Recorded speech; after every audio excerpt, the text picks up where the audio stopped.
I guess the question becomes, what is enough? And we talked a little bit just now about how much companies should be spending, are spending on things like cyber defense. Are there best practices that companies with critical infrastructure or other essential businesses would be held to at some point by the U.S. government?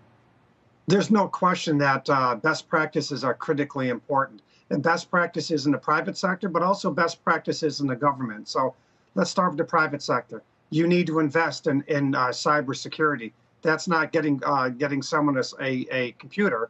That's making sure that computer's secure, and that's going to cost money and it's going to cost investment. And we don't know how much Colonial Pipeline invested in actual cybersecurity, but every company in this nation probably does not invest enough.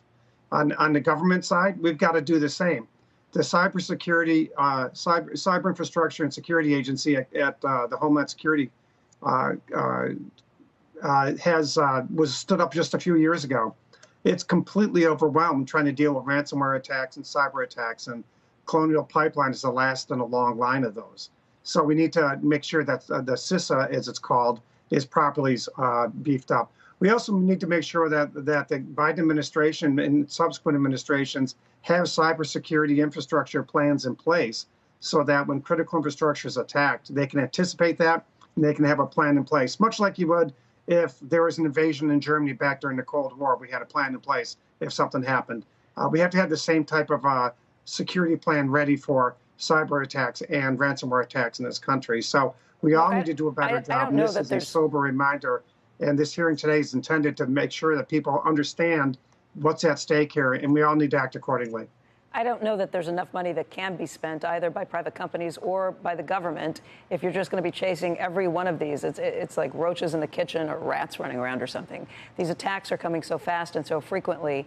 Maybe what we need to do is have the government take much stiffer action against Russia, Iran, China, and any nation that at the very least is protecting these criminals and allowing them to operate from within their borders.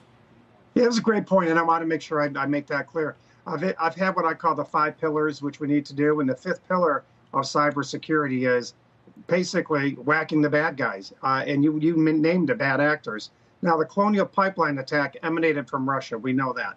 I find it very hard to believe that the Russian government didn't at least know about this entity doing this, because it was a very sophisticated attack, and for that they should be severely punished. And I think President Biden has an opportunity this week when he goes to Russia to lay down the law and let them know that you can't do this. And if we don't have proportional or even disproportional responses to these attacks that are state-sponsored, then we're just going to allow them to continue and embolden them. And unfortunately, that's the same thing that happens with respect to these ransomware attacks that we pay back in cryptocurrency. And I heard someone talking about cryptocurrency earlier.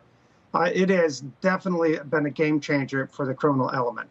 The criminal element is always, I was a federal organized crime prosecutor for 20 years. The hardest thing for the criminals to do was to spend their money and to hide their money that they make from their illicit activities. Cryptocurrency has been a game changer for them. And I applaud the FBI because they were able to chase the cryptocurrency trail probably for one of the first times back on this Colonial Pipeline attack and get that money back. That needs to be the norm, not the exception. And we need to be able to do that going forward. Shepard Smith here. Thanks for watching CNBC on YouTube.